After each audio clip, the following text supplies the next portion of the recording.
So I'm John Verboncoeur. I'm the Associate Dean for Research, and as Anne-Marie mentioned, I have a couple of faculty appointments. My research area is computational plasma physics.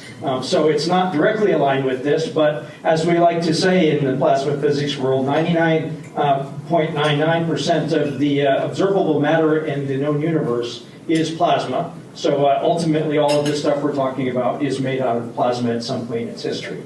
So with that, let's move forward.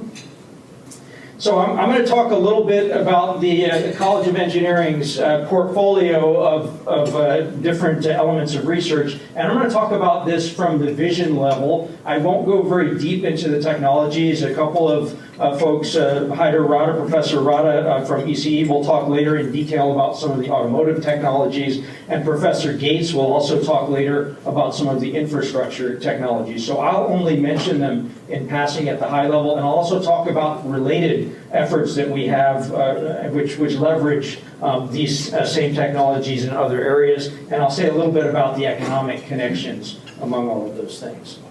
So first, a little orientation.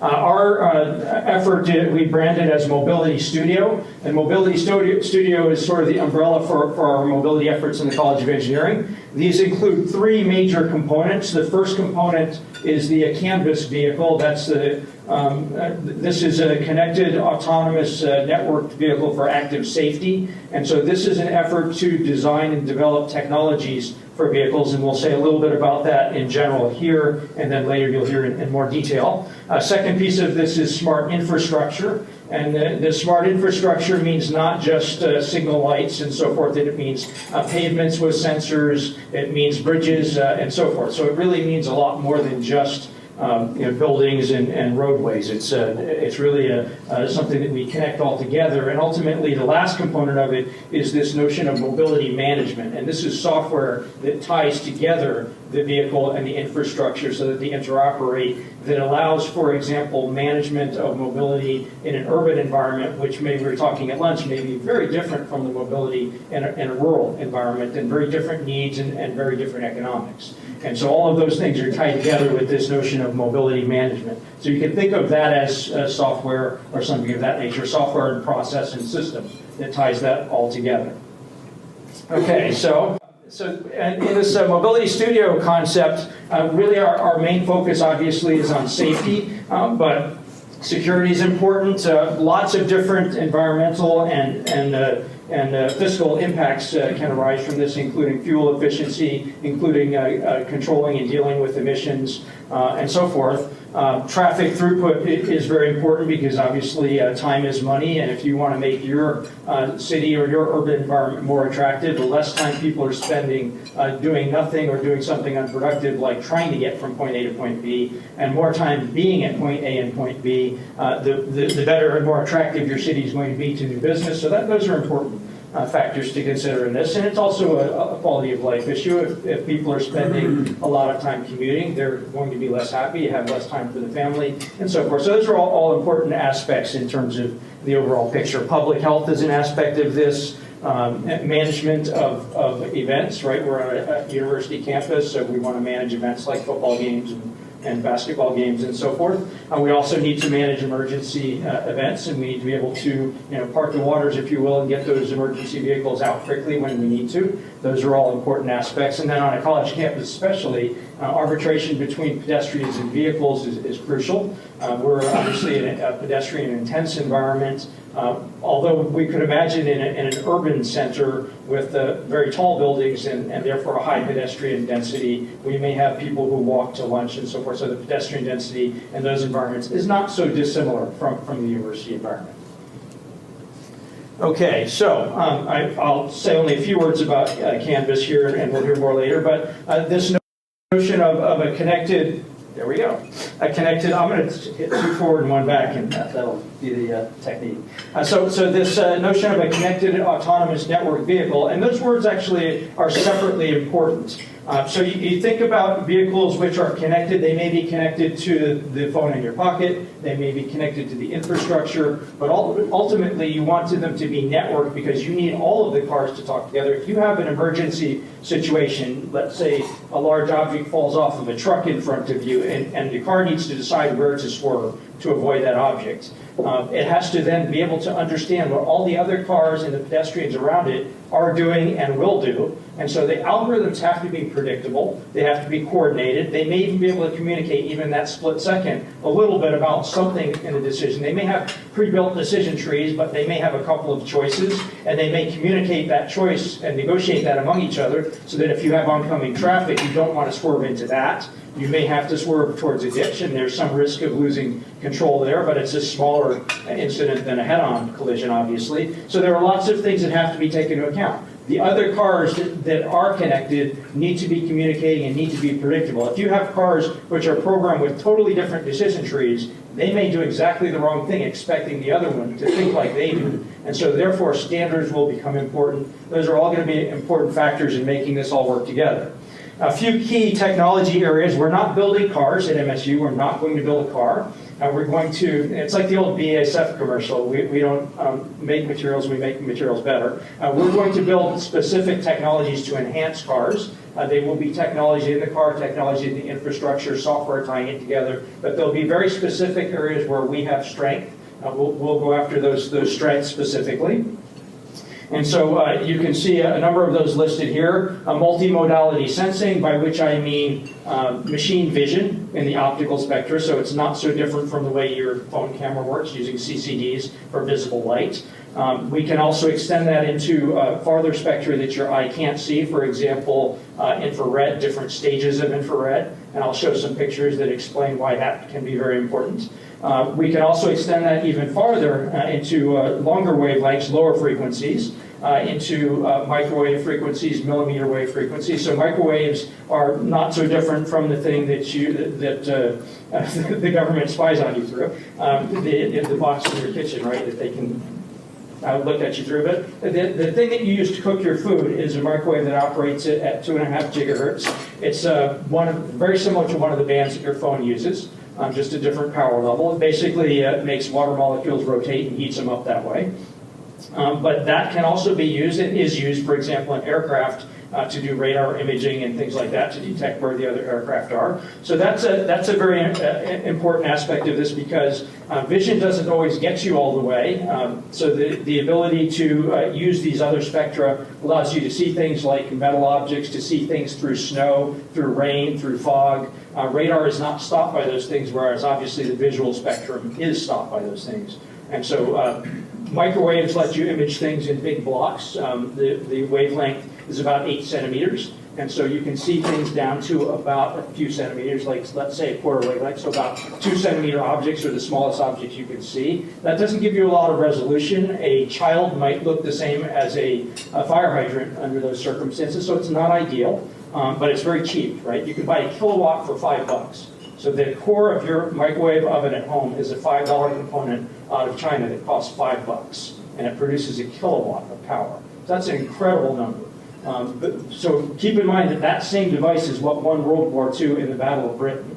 That's what turned the tide in the Battle of Britain, was the microwave device. Essentially, this very similar foundational device at lower power than the one you can buy for $5 in your kitchen. So that's an amazing progression of technology and scaling. We can go to higher frequencies. We can do millimeter waves. Millimeter waves will let you see things to a resolution of a fraction of a millimeter. So now you can tell a fire hydrant from a child. You can tell finer features. You can distinguish, between, for example, different kinds of vehicles and not just see a big blob. That can be important, because knowing, for example, the other vehicles around you tells you something about how they can behave. If you know a vehicle is approaching at a certain speed and it ought to stop, you also know how heavy it is, and you know the braking system on it, you know the stopping distance, so you can predict all of that. So you at least know the parameters in which it's operating. If you can't recognize those vehicles, you have to assume the worst, and you have much more limited capability. So we have a strength in this multimodal sensing area. We also have a lot of strength in radars and antenna design. And so this really comes from a DoD background, looking at military radars and military antennas, but the same foundational principles apply and a lot of the same design techniques apply. So that's something that can be leveraged quite nicely in this framework.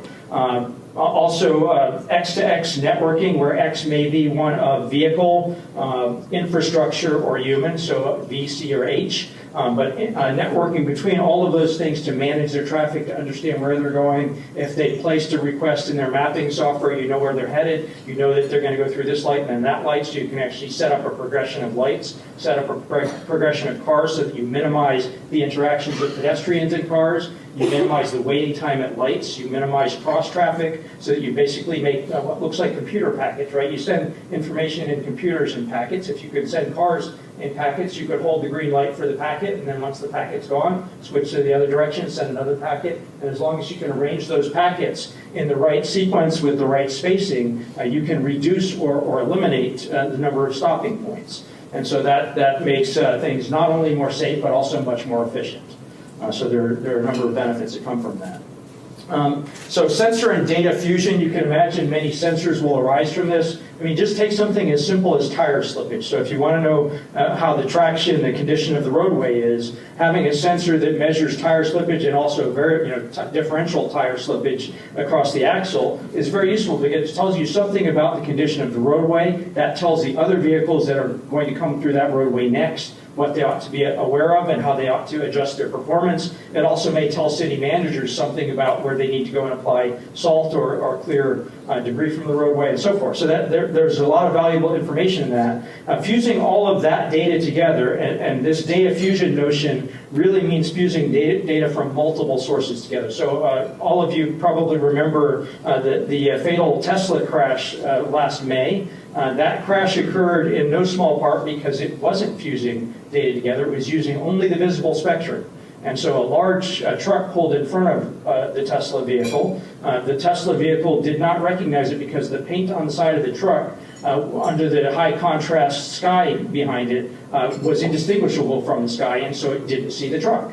Had it had an active radar scanning it, it would have seen that. So this notion of data fusion, looking at all your different data streams and saying, well, I'm seeing something in one data stream that isn't registering the other. I ought to understand what that is and maybe look for a third piece of evidence or apply some caution to the situation so you understand that there is something going on. And we have to figure out, is there a faulty sensor reading? Is there a reason that the sensor may not perform in these circumstances? And so those are all really important aspects. And this lets you do things that you can't do at the human level. Humans cannot make decisions fast enough to fuse all these different data streams together. And you certainly couldn't communicate with cars. You couldn't be on the phone with cars in front of you saying, what's around the corner? Is somebody coming? And describe to me where they are. You can't possibly mitigate, things coming from blind spots and around corners that way. So there are a lot of opportunities in this notion of data fusion using all the different elements of data you have. Deep learning. Don't worry, Andrea, I'm going to go faster through other slides. She's sweating up there by her nails. Deep learning is this notion of how do you teach a car how to behave. And it's not so different. You can think of it as how you teach your children how to behave, right? You basically put them in a situation and you tell them what the right thing is to do, and they don't do it, and they do the wrong thing, and you then tell them that was the wrong thing, here's the right thing, and they do that 3 or 4 times until they get it. And then they get to another stage of their growth a year or 2 later, and they can do even worse things, and then they have to correct them from that, and so forth. And until they become adults, and then it's not your problem. But in general, you can think of this notion of deep learning as basically building a package of experiences. So you put the vehicle through all these experiences. You let it experience different kinds of intersections and circle turnarounds and freeways and banked curves and so forth. So as it goes through all these experiences, it learns what the right thing and the wrong thing to do in those experiences is. Now, once you have that built up, remember, that's sort of a digital memory. And so that digital memory can be inserted into a new vehicle. So you don't have to take every vehicle out and train it. You can basically transport the training. So it'd be like if you could buy a super DVD, that contains 1 million times the content of a DVD. You could buy that, and it would plug into your child. And at the age of 5, you could then teach them from K through the end of university, all in one shot. Okay, so if you could do that, the same thing can be done with a car. You can plug that experience in for those sensors. It can understand how to behave. You can then even build cars by taking a car with all those experiences and taking the data from that with a large set of sensors, you could also then take it and subset that group of sensors and say, well, if we only had these sensors, how would we perform? How could we make the same decisions? What would be the loss in safety by eliminating these sensors? So that's an economic decision, because we're not going to have cars that cost, all cost $100,000 and have a full set of sensors. We're going to need to have cars that cost $20,000, and we want to provide as much safety as possible. So we have to choose the right set of sensors for those cars, and we have to calibrate them right, and we have to understand their limitations. And they may have slightly different decision trees and slightly different capabilities. They may not be able to behave as aggressively as that car with $100,000 worth of instrumentation. However, that car that does have all that instrumentation, because it's networked, because it's connected, can communicate that information to those around it. So in fact, that high value, high sensor vehicle can actually impart additional safety to those around it by communicating the additional information that it has access to. So that's actually a societal benefit of those high value cars. So one should not underestimate the marketing value of societal benefit. Right, so there are certainly both safety reasons and marketing reasons that's a good situation. Finally, we have a lot of experience in biometrics and cybersecurity.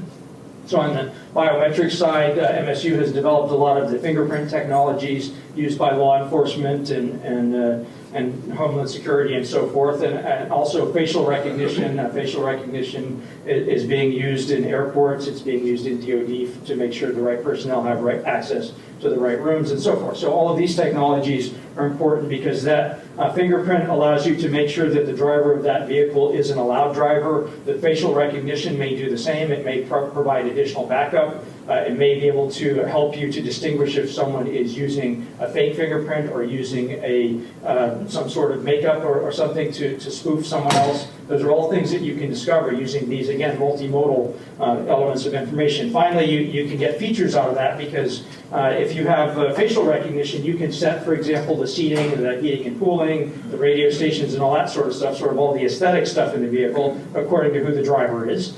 So that when your teenage kid gets in there and switches all the stations to heavy metal, when you get back in, it can switch back to something more rational. Or if you're a heavy metal fan, maybe vice versa, so depending on which generation. And so you can also geofence the vehicle so that it's only allowed to go in a certain area. If you have a teenage driver and you don't want them going out to the beach during the weekdays, during school days, they're only allowed to go between school and home and maybe a job or something like that. You may be able to geofence and limit, for example, an elderly driver from going off the reservation and allow them to only go in a limited area. They may not be really qualified to drive on the freeway because their reaction time is poor or something like that. So there are lots of different elements that you can design into this by knowing who's in the vehicle. So some of the research goals, and I'll go very quickly through these because we'll hear about them later.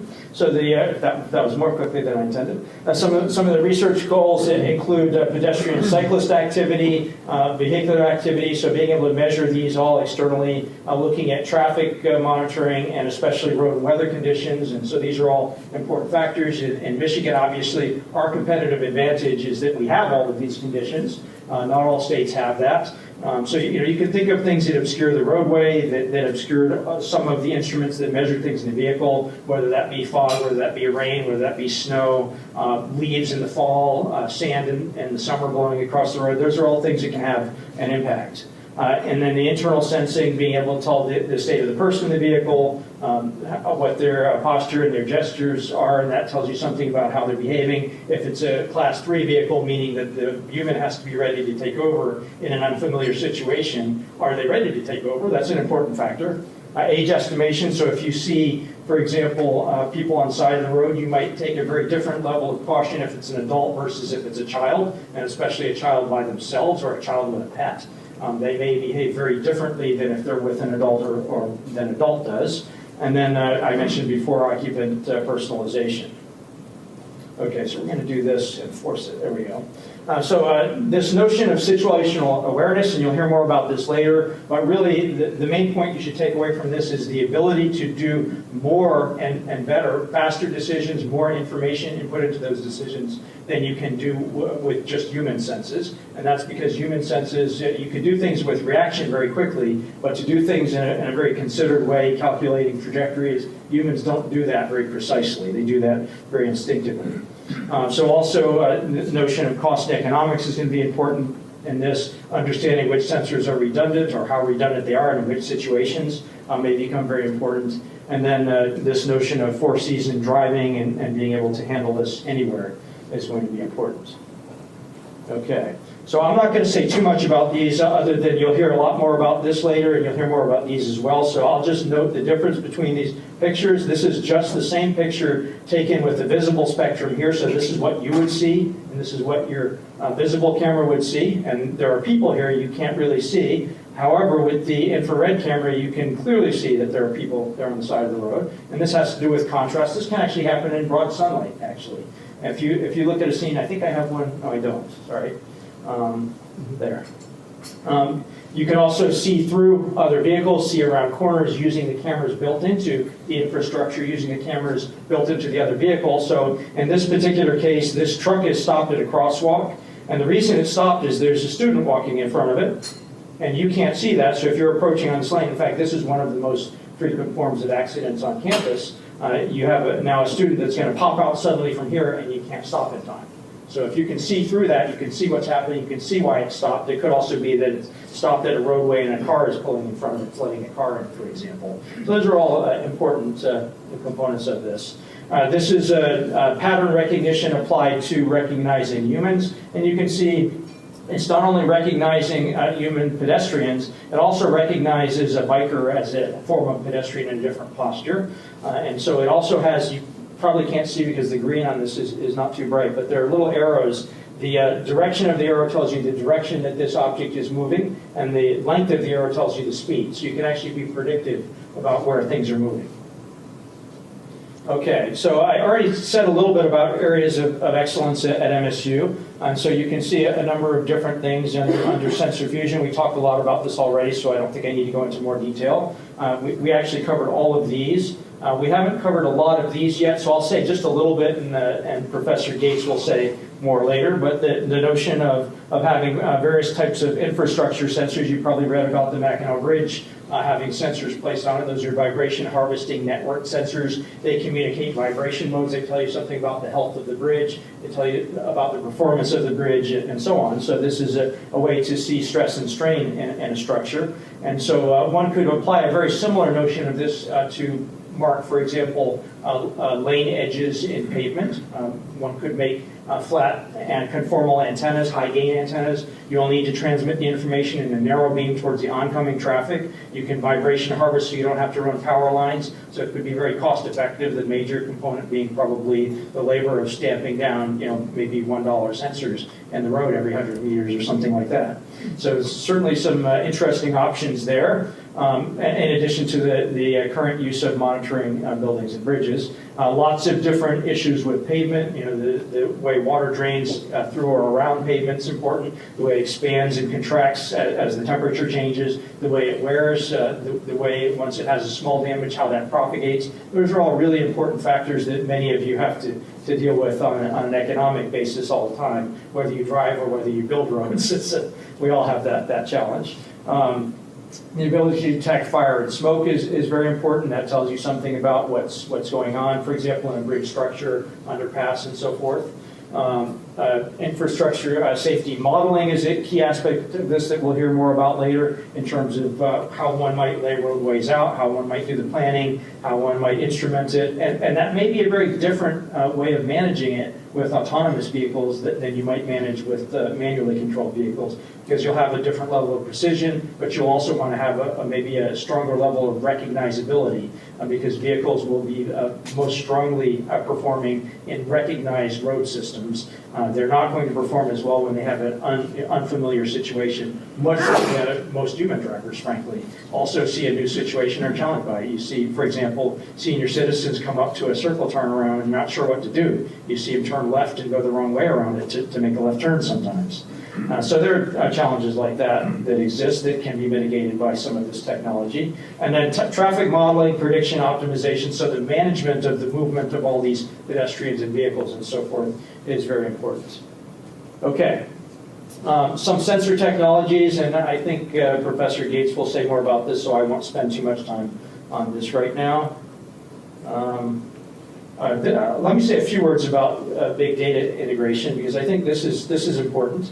So if you think about all of this different data that can be acquired by these vehicles, they're processing, they're looking at the roadway, they're looking at surface slippage, we talked about slippery areas of the roadway, we talked about potholes. All of this can be moved up to the cloud. So instead of having, we were talking earlier at lunch about how do you determine whether there's a pothole in the roadway? Well, you listen to the phone. Some angry person calls up and says, damn it, I drove through a big pothole today and it's going to damage my car and I'm going to sue you. And somebody's very angry and you basically determine the depth of the pothole. I think we decided that you determine the severity and depth of the pothole by how much they raise their voice. Right? It's a very imprecise way to decide how to prioritize your mitigation strategy. So instead of having that, if instead of having 1 out of every 20, because most of the people that drove through that pothole said, I'm too busy, I can't bother to call. So you didn't get all the information. Now you can get exposure to every car that goes through that. So every car will be reporting that, and you have hundreds or thousands of times the statistics you have, and you'll get quantitative statistics. How much did the tire deflect? How much did it deflect horizontally versus vertically? Did it change the steering of the car and potentially lose control? Those are all crucial things that you can learn from this. And so if you think of having all that data available and you have limited resources and temporal resources as well as number of people you can send out, you've got to prioritize, and one way you can prioritize is looking at that data, looking at the spikes of what's the most severe safety threat and dealing with that. And so those are the sorts of things that you can get from this networked behavior, in addition to things like actual accidents and so forth. Integrated mobility management is an interesting aspect of this. And so this centralized management allows you to focus on a number of different things. And so I've just sort of listed a few interesting things that an urban manager might like to optimize among. You might choose to do the mapping and signaling and so forth in your city to optimize for fuel efficiency. You might choose to optimize for emissions. You might be in a valley in California with low wind on a particular day and you're in the summer and you're producing enough emissions that they're building up in the valley and you're exceeding EPA standards and being fined for that. And as I said yesterday at the other event, if there is still an EPA to fine you, but assuming that there, some sort of actual fine, so there's direct fiscal benefit to reducing those emissions, and it only takes a few percent. If you can remix the way cars are mapped around that city, remix the signaling so that you maintain cars at a more optimum speed for emissions, which is not the same thing as fuel efficiency. If you do that, you can reduce those emissions enough to get below thresholds with the obvious fiscal benefit, immediate fiscal benefit, as well as the public health benefits and so forth. So those are all things that the city manager would have control of, as well as remixing the time. So remember, these three different efficiency optimizations are not exactly the same. They're slightly different. They require slightly different behaviors, slightly different mapping. You choose different engine speeds to do different things. The highest efficiency is not necessarily the best emissions point, and so forth. And then obviously the fastest time is not going to be either of those for the obvious reasons. And then other things you can do are to manage safety, which obviously saves lives. Monitoring infrastructure, for example, the security of bridges. Is the bridge becoming weak? You can tell by the vibrations in it, things like that. So that can save lives as well as money if you can mitigate those and fix those before they become too expensive of a problem or too dangerous of a problem. Emergency and event management obviously can save lives and money, as well as potentially time for the people trying to exit those events. Urban planning and optimization is crucial in getting those things placed in the right place, and getting things spaced in the right way and all the signals controlled in the right way, which may be a very different way when we have autonomous vehicles than it is for manually controlled vehicles. I think we're going to need a lot of research to understand what those opportunities are. Okay, so a few other opportunities I'll go through quickly. And this is sort of a shout out to ACM, to the American Center for Mobility. The need and the benefits to Michigan for having a national mobility proving ground it is a really important thing here. And that's going to benefit all of us from the research level to the operational level, and frankly to the economic level. Tying the people in who are doing this R&D into Michigan is also going to be important. So imagine a heterogeneous test environment where you have vehicles from all different vendors, you have infrastructure from all different vendors. You can test whether they communicate properly, whether their signals are slightly off. If that signal light made in China has a slightly imprecise phase, and so the signal that comes in is a little off. You know, if you were talking on your phone, you'd hear a distorted voice on the other end. And the German vehicle is so precise that it refuses to accept a signal that is off by that amount, and so they can't talk together. There is an actual case of that on the road now, where we have Mercedes has released a vehicle which has similar communications technology as a Cadillac vehicle, but they can't talk together because they didn't choose the same standard. And so having a place where you test all those standards and develop all those standards will be crucial in the future to making all these things work together. So integrating from all different vendors, from all different qualities and so forth, there's going to be big challenges with that because we're going to have different levels of quality, different costs for those things. Developing federal and state standards and doing that in Michigan sort of gives us at least some control over those standards, and the OEMs being here are certainly going to want to benefit from having a more direct relationship with those standards developments. And so that's all going to be crucial to Michigan. Cumulative driving data. So imagine that we're storing all this experiential data from vehicles driving at a proving ground. We can store that. We may see then arising sort of a new class of inventor. It looked like a Silicon Valley opportunity where you have people who need nothing more than a workstation to get into the innovation game, because now they can download the experiential driving data from a vehicle, and they can then develop their own algorithms to work on that data, and they can say, without having to invest a few $1 million in the hardware to get that data, they can just pull the data down, they can develop better algorithms, they can show, for example, with different sets of sensors that they can do things better than the OEMs. And we may see in the future the traditional R&D that took place in the automotive industry was sort of this slow channel through the OEMs, which developed, and sensibly so because they have high safety standards, carefully developed things, and it took a long time to roll things out. And we may see that change to a merger and acquisition style where they merge, they get their research by merger and acquisition and do the development in-house to ensure safety and integration and so forth. But we may see that lead to much faster innovation stream in the future because you'll have a lot more people involved in that innovation. Because the cost to get in will be much lower if we have this data available. So I think we're making a really big push to ensure that this data will be available to innovators. Okay, so finally, integrated urban traffic management system. So if you have a system like this at Willow Run, you might imagine having a traffic management system and flying in city managers to come in and say, okay, here's all the different kinds of infrastructure options that one could purchase for the city. Here's all the different software that controls it, and actually see it in action, and be able to observe that and be able to play with it, play with the shiny toys, and then fly back home with a big purchase order to buy a bunch of stuff from Michigan. So that's great for all of us because that means that the marketing will be here in Michigan. It means that hopefully the R&D will be here in Michigan. And that means that that will benefit not just the economy of Michigan, but also the research institutions, because they'll need both talent and they'll need new ideas. So those are all great things, I think, for all of us. Okay, so we were just discussing this yesterday at the Deans and Directors seminar, and this is the notion of a campus mobility initiative. So we're looking at studying the mobility on campus and thinking about how we can rearrange that mobility to optimize in a pedestrian-intense environment. And you can see a lot of the same technologies at play that we already talked about, and a lot of the same processes that one might apply there. And so we're taking a serious look at that, and we'll likely make some significant modifications in the campus mobility structure. Okay, so a related opportunity which leverages a lot of this technology is this notion of smart agriculture.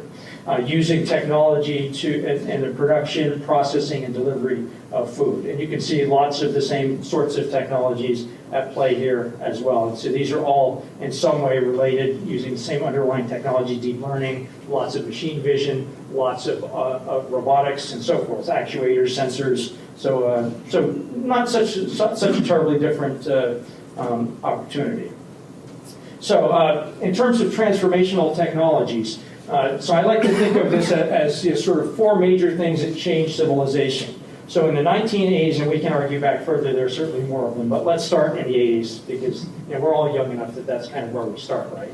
So this is what our earliest memories from the 80s. So in the 80s, we got the personal computer, and that let you deal with information on your desktop. So you could manipulate information, really opened up a different world in terms of what you could accomplish on your desktop. In the 1990s, we got the internet. And the internet then brought that information everywhere. So you could bring it home, you could bring it to work, and connected everything together. In the 2000s, we got the mobile device. And the mobile device lets you carry that information with you wherever you go. And so now in the 2010s and beyond, we're seeing the rise of autonomy and deep learning. And that autonomy and deep learning really is finally the realization of artificial intelligence. So for those of you who remember, back in the 1970s, artificial intelligence was a big deal, and everybody talked about how it was going to change the world, but we couldn't figure out how to get it to work right. And I think we finally now have it with this notion of deep learning, basically using experiential training for computers in much the same way you might do with a child or something like that. And so I think we're going to see that have implications not just in the vehicle. That's going to show up in your kitchen, in your laundry room. It's going to show up in the office. You're going to see automation and robotics appear everywhere that you look. Your refrigerators are coming out with inward-looking cameras that report to you all the things that you're running low on, check the expiration dates for you, all that stuff. So you're seeing this increasing automation. And so obviously we have to be careful about how far we go with that. I showed the picture of the Terminator here, for those of you who remember that 1980s movie. Maybe in the 2020s, then that's when the machines take over. I don't know. We'll see. But anyway, so let me stop. Whoops, I want to go through the summary slide. So just to summarize, we talked about autonomous vehicles, smart infrastructure, and mobility management, and how that's transformational, not just in the mobility field. It will start in the mobility field because that's where the money is. That's what's going to push it forward first, but you're going to see that come into many other aspects of your life. The economic opportunity is really important for whichever state ends up hosting the development of this technology, so that's really crucial. And then one might note that Michigan has a big competitive advantage here with just a modest investment. We talked about the potential for proving grounds and support for those proving grounds, not just from manufacturers, but also from regulation agencies. Actually get them in place, have them test all the equipment there, have them approve it there. So that brings other jobs, federal jobs, to the state as well. Think about attracting smart infrastructure R&D, because we already have the highest concentration in southeastern Michigan, the highest metropolitan concentration of engineers in the country. And so these are already the right people who do the right technologies. So if you're trying to sell a company on building additional capability in R&D and smart infrastructure, this is the place to be for that. This is where you're going to find the talent, this is where you're going to find the research universities, and this is ultimately where you're going to find the OEMs that you need to work with to make this work. Attracting urban management software integrators. So this is essentially reversing the flow to California. Let's get some of the talent back from California. We need urban management software integrators to pull all this together and show how all these components work together. And then finally, this new notion of the garage innovator, the small company that can build innovation out of just the data from connected and autonomous vehicles. And I will stop there.